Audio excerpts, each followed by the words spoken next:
The Spider-Man Brand New Day is not the best Spider-Man movie, but it definitely presents the best Spider-Man we have seen up to now.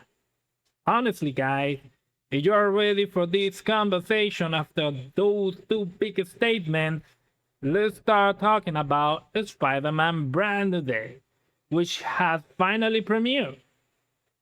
The theaters are completely full.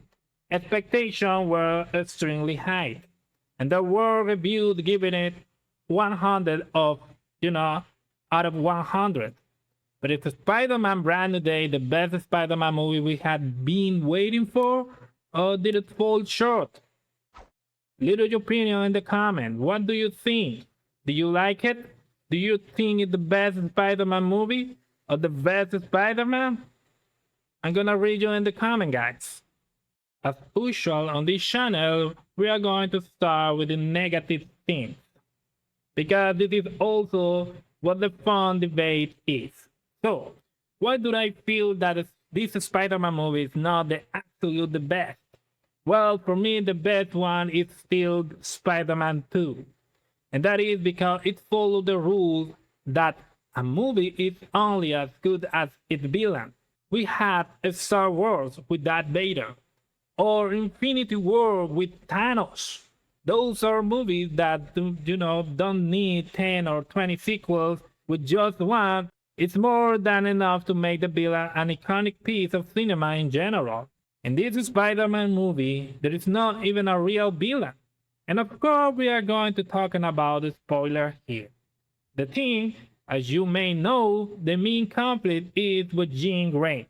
And the end, because something like the power of friendship and love, she is a friend rather than a true villain. So what is that intensity? What is that the real drama? It is interesting what happened, but my problem with this is that at the end, it feels like a single TV episode of the character. It's not a big deal. It's not a big scale. It's not a big villain like resolving, And what happened with Unmade, that was something important. If this type of story is told in movies, when we are gonna see movies with a real narrative weight. For example, No Way Home had a clear logic. It had the three Spider-Man actors and a great villain. This movie felt like a normal chapter, an average day in the life of Spider-Man. That is why I will not say this is the best Spider-Man movie, because it feels more like a standalone comic book story or something like that, autoconclusive. A short story, nothing else. Speaking about CGI, something I found interesting, and you can tell me in the comment, is the practical swinging scene. I did not feel, any real difference between the CGI spinning and the practical swinging. All the flicks and movement were CGI anyway, so it made me wonder why they filmed it like that. I understand it was nice to share with the fans, but beyond that, I don't know. But again, the CGI swinging is very good. Maybe the best swinging and the acrobatics yet, but it looks almost identical to the previous movie. And the CGI, I mean, the quality of the CGI. I do not see a massive change there, and all this kind of stuff is something real. And now let's finish with the negative section and focus on the character. Peter Parker, Tom Holland is the best Spider-Man or not? For me, yes. As a fourth movie, Tom Holland finally complete on the character and had the right direction. You might be screaming that Tobey Maguire is the best Spider-Man, but if you saw the movie, I think we can see the perfect combination of Peter Parker and Spider-Man together. Before people said one actor was better than Spider-Man and another was better Peter Parker, here the balance is achieved. The only thing missing to make it completely perfect is seeing him work at the Daily Bugle to earn a living.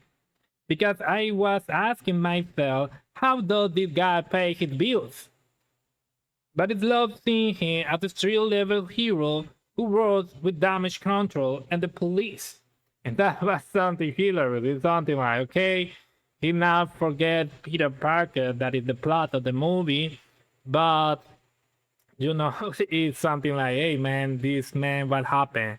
It work or no? It's only fight with the crime. All that is super strange in that concept. Also, many fans used to complain that Tom Holland was always taking off his mask every 5 minutes.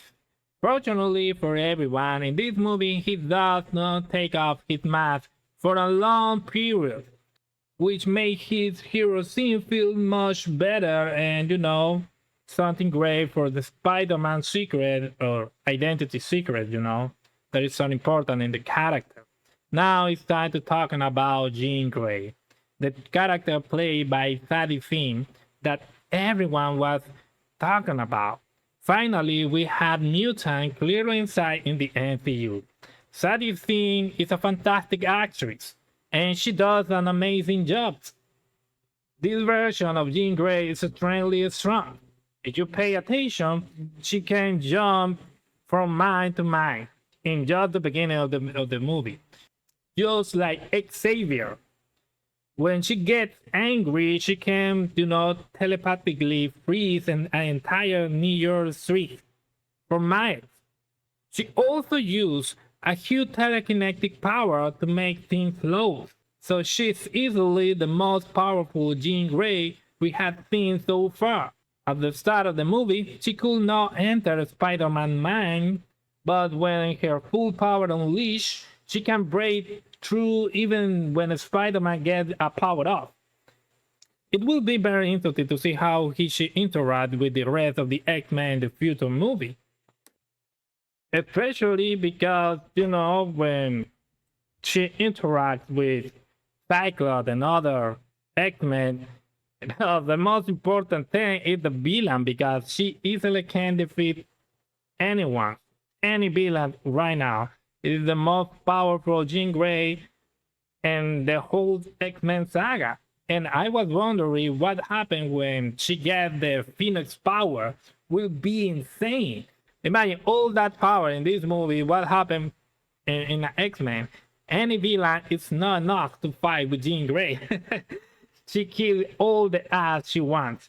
And that is something important because if you remember the other Jean and the X-Men saga, maybe, she can control the stuff, but so easily she is tired. It's something like, oh, come on, help me, and whatever, And only with the Phoenix Force is that she is so powerful in so many levels. But the normal state of Jean Grey in the other movie is something like, something like that.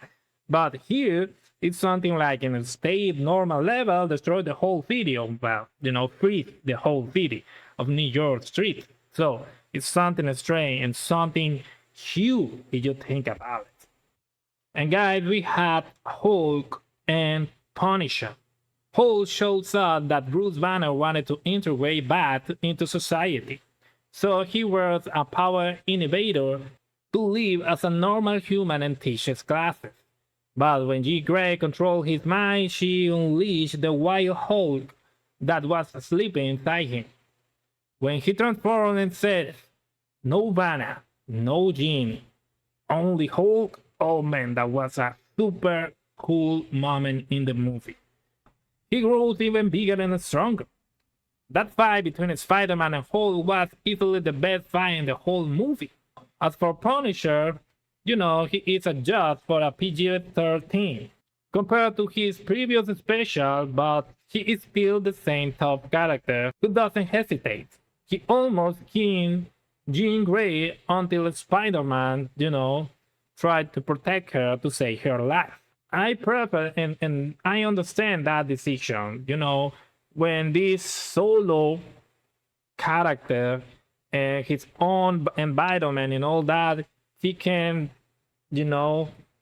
be a perfect asshole, a super violent character. But, when they interact with other characters, it's important that, try to adjust the level of violence and try to adjust for all the analysis. Actually, Tom Holland, Actually, Tom Holland said that they are gonna include the big monster, this spider monster in a dream, in the animated series monster reference. But at the end, they thought something like, okay, this movie is for kids, avoid that topic and whatever, and we don't have that thing in the movie. And it's the same with Frank Castle. It's not only, shoot flower, it's an important character. And I was thinking actually something like it's possible to see the death of Spider-Man in the MCU. It's perfectly possible. And I'm not saying right now at the Secret War because we are gonna have the Venom and the Black Suit in that movie. I mean, after 10 or 12 years, I mean, 5 years passed to get another Spider-Man movie. 5 years, it's insane.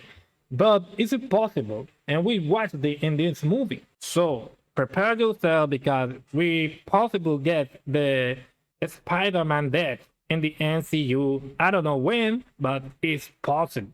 A perfect angle that the MCU is for me possible. But well, guys, and overall, I felt the movie really started with the whole fight scene. Before that, the first 20 minutes or even 30 minutes, we didn't see the main threat clearly. But overall, I give the movie a 7 out of 10.